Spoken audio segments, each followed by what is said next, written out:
Hey guys, and welcome to Sweet Gaming News, where we cover some of the biggest news coming from the gaming industry, and today's episode is going to be insane. Just about every corner of the gaming realm has massive developments and plans for the future that were unveiled earlier this week. But before we get into the game-changing news, if you would go ahead and look over on the left-hand side of your screen, it'll list out all the topics we'll be covering every episode, and in what order, with the timestamps labeled down below in the description. And if you guys are looking forward to more gaming news and want to show me you guys like this type of content, make sure to hit those like and subscribe buttons, as it would help me out tremendously.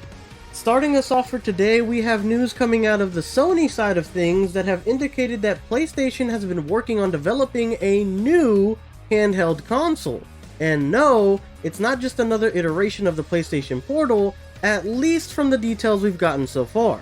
This particular handheld device is being described more like a PlayStation exclusive Steam Deck, allowing you to play modern PlayStation 5 and older PlayStation 4 games.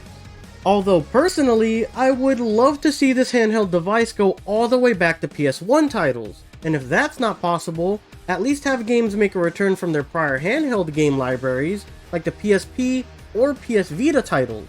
On top of all of this, allegedly Sony has a deal going on with AMD currently that sort of has them making rough draft units for what they would want performance-wise for their handheld console, and it is reported to be in some of the earliest stages of development as of right now. The news of this handheld, in my opinion, excites me way more than just the PlayStation Portal, which only really used the remote play feature to stream it to a similar feeling controller on the go, and still needed a PlayStation 5 to actually connect to, while also touting a pretty big price tag to boot, coming in at $200.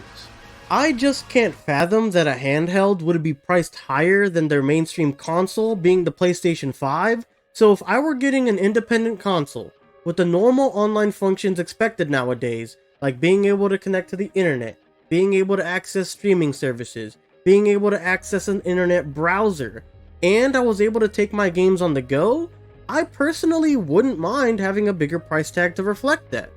I know I'm basically just describing a Steam Deck, but a Steam Deck with PlayStation exclusives would definitely have an audience. Whether you're an Xbot or your PC Master Race, you have to admit that some of the best and brightest games to have come out are PlayStation exclusives, with things like The Last of Us, Final Fantasy VII Remake and Rebirth coming out soon, and much more that are just around the corner. And if Sony really wanted to entice people to maybe check out this handheld, they could cook up some exclusive titles for it as well. Although personally, I think they want to focus on developing first-party titles for the PS5 and then just kind of porting them over to their handheld devices. I mean, look over to the PlayStation Portal. It's a prime example of this business model they're trying to adapt. But either way, I'll personally be keeping my eyes out moving forward for any news on this handheld for sure. And to finally wrap up all the news we have on handhelds, this is like the most we've gotten in the past decade, honestly.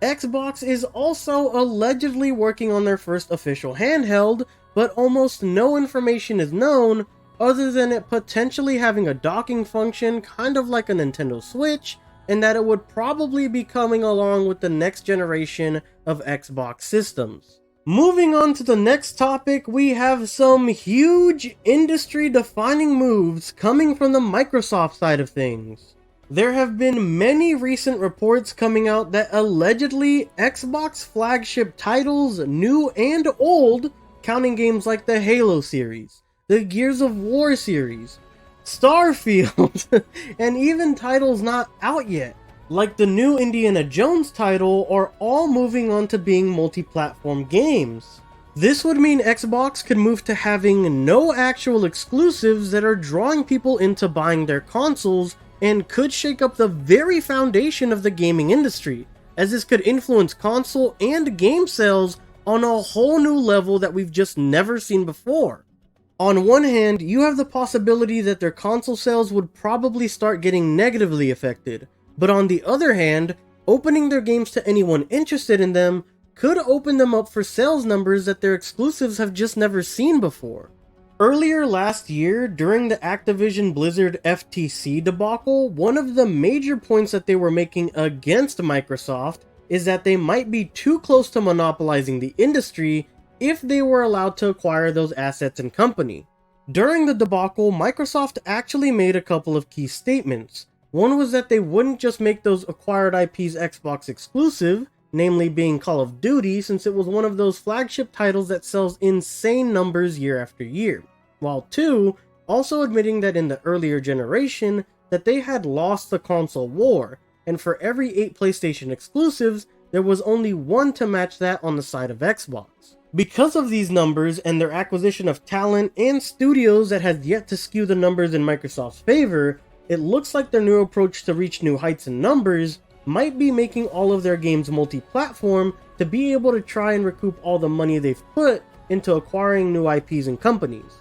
On top of that, I don't think the numbers are disclosed anywhere, but for third-party companies, I do think they pay a hefty amount to be able to put their titles on their Xbox Game Pass service. Whether or not this will actually end up happening will apparently be answered in a business update for Xbox, as Phil Spencer tweeted they will be holding an event to share more details with us about their vision for the future of Xbox. With that tweet coming out a couple of days ago, it seems it's only a matter of time until we finally get our answer on what the future of Xbox will be and if the gaming industry will be changed forever. Staying on that industry-changing train of thought, just a couple of days ago, Disney bought a $1.5 billion stake into Epic Games in a deal so massive and ambitious, it too could also change how we perceive gaming moving forward. The reason for the stake and partnership is to commence a multi-year project for a unique and never-before-done gaming experience with Epic's Fortnite property.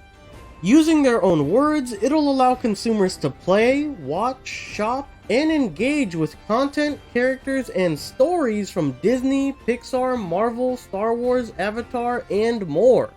Users will be able to create their own stories and experiences to express their fandom and share it with other users, and it'll all be powered by the Unreal Engine. This will allow for Epic Games to use Disney's beloved brands and franchises through Fortnite to create new games and a new entertainment virtual reality hub. We've already seen Fortnite innovate the gaming realm with their custom game creator using Unreal Editor to bring pretty much any game you can think of to fruition. They've done this while also pushing official collaborations like their concerts and live events, while also including things like the Rocket League, Lego, and Rock Band game modes that recently came out as well. On top of all of this, they've also changed the gaming landscape already by introducing things like the Battle Pass, the continuous live service updates that they haven't dropped, and even game engine overhauls. Love it or hate it, Fortnite and Epic Games have been huge innovators in the gaming industry, and with a huge collaboration and the ambition going behind a partnership like this,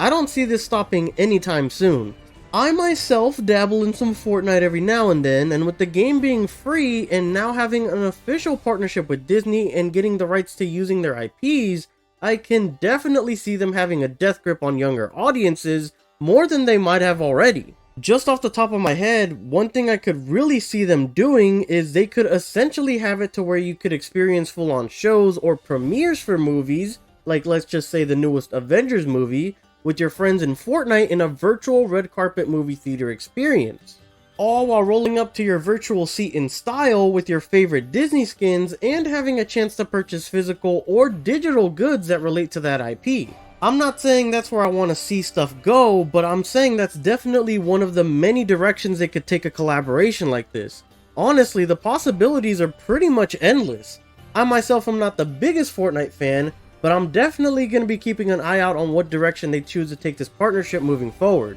And lastly, let's cool things down by talking about the upcoming Persona games. Not everything can be an industry-defining topic, am I right? Reportedly, Persona 6 is well under development and is still being focused on by the main team in Atlas, but along with that, and the most recent success of Persona 3 Reload, and with it being their most successful and fastest selling title to date, they've been doing some fan polls for a while now on what games fans want remade or remastered, and the other games along with Persona 3 voted to be redone are the Persona 2 duology games and Persona 1. With it being harder and harder to access those games and not having a modern version with upscaled visuals and mechanics, I can definitely see them wanting to redo these games as well. And the early reports seem to agree with me because allegedly Persona 2 Duology is being remade into one game called Persona 2 Redemption, and Persona 1 and Persona 4 are also in early stages of development, at least allegedly. I think it's pretty safe to say that they'll be using the Persona 5 engine on those remasters as well, although it's still unknown if they're going to be full faithful remasters or full-on remakes of those respective entries. Personally, being a more recent fan of the Persona series, I would love a more accessible and modern way to play the older entries and experience those stories for the first time as well, which is what I'm doing with Persona 3 currently. I'm having a ton of fun playing Persona 3 for the first time ever, and would welcome even more Persona remakes with open arms. Although I would personally like at least one of the older games to maybe be a remake more along the lines of Final Fantasy VII Remake to keep everyone on their toes and have a more modern version of a story from the past. But that's just my personal opinion on the matter, because I love what they did with something like Final Fantasy VII Remake. So basically, to sum it all up, Persona 1 and 2's duology along with 4 are getting some sort of remake or remaster, and if you guys haven't already seen one of my previous videos, Persona 3 Reload is getting a slate of new DLC, mostly cosmetic and background music, but we're getting a major story DLC, which comes in the form of Persona 3 The Answer, codenamed Episode Aegis for Reload.